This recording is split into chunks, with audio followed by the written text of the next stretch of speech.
Ousmane Sonko état du Sénégal salfaañe wu. En fait maa ngi excusez vous d'abord du retard parce que dama ñëw ba ci pont bi fii panne quoi, j'ai eu un grand problème mécanique, ça m'a retardé par rapport à ça.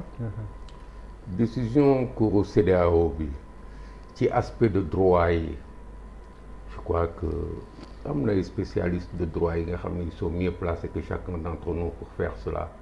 wax nañ ci ku nekk yaa ngi wax ku nekk yaa ngi expliquer. Bon, on s'y attendait pas.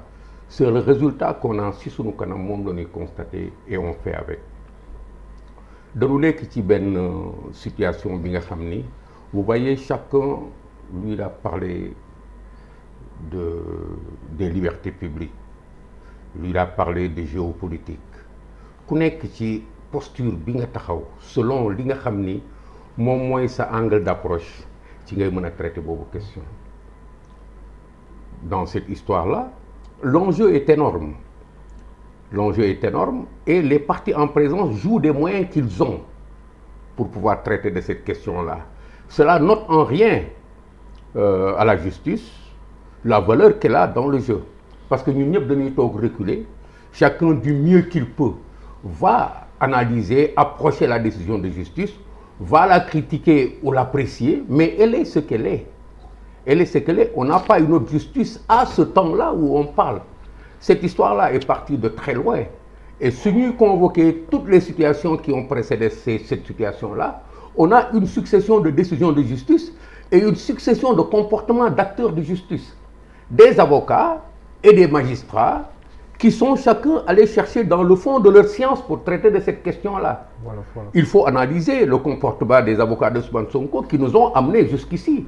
Voilà. C'est de la stratégie politique judiciaire de nous dugg ci stratégie bi nga xam ni dans une situation donnée leur objectif c'est de jouer dans l'espace public pour amener quelqu'un à être candidat. On n'est plus sur le prétoire et en face maintenant on voudrait que tout joue facilement et simplement dans une justice dont on prédit nous-mêmes les décisions parce que dañuy jël décision instance bu ñu jël rek ñu daal ni décision lii la war doon su nekkul lii du am fii moo arrangé diw su nekkul lii on n'a pas dit la justice.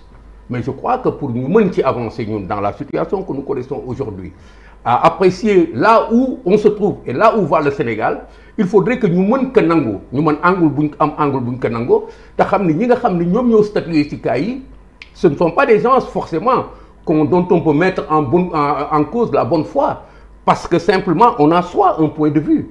Ils sont dans leur rôle et ils jouent dans leur rôle avec les moyens qu'ils ont. Nous avons beau nous trouver sur des plateaux, gesticuler, jongler, je préfère moi n'emprunter à personne le sens de son analyse. Je préfère simplement dire par rapport à cette décision-là, voilà ce que nous avons. On aurait eu autre chose aujourd'hui. Que serait-il arrivé? Les autres auraient dit, voilà ce que nous avons eu. Quand Sabassi est sorti et a produit, Sabassi, vous me gagnez, fille Sabassi Faye, a produit, pour gagner décision de justice, dans le voilà, lii dinañ ko enregistrer waa ji il a raison mais ñi nga xam ne ci côté ba la nekkoon ci côté boobu loolu moo leen arrangé ils se sont mis à dire waaw loolu enfin ñu am benn magistrat bi nga xam ni magistrat bi mu ngi wax dëgg mu ngi doxal yoon.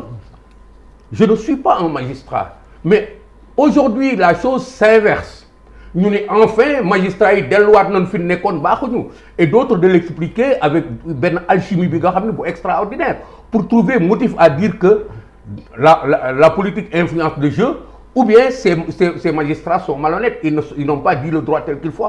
Moi je respecte tous les points de vue parce que ki nga xam ne ci décision bi gis na lu war a tax moom kontaanul ba di ko expliquer ne je respecte son point de vue mais je voudrais qu'on me permette moi de dire voilà ce que nous avons aujourd'hui. Juge yi fii lañ ñu indi bi ñu ñeneen indee dans la complexification de ce problème là ba ñu dépasser décision wu Sabassi ba ñu dugat yeneen décision voilà là où nous amènent les juges. Je crois que le voyage continue parce que Sénégal moo war a génn ci situation bi quelles que soient maintenant les explications que nous avons c'est le Sénégal qui va continuer son voyage et sortir de là c'est ce que je peux dire en attendant. D'accord léegi ñu dem ci Cour suprême bi rapidement Birame Khoudia Cour suprême ñëw i tamit ñu doon xaar ci ñaari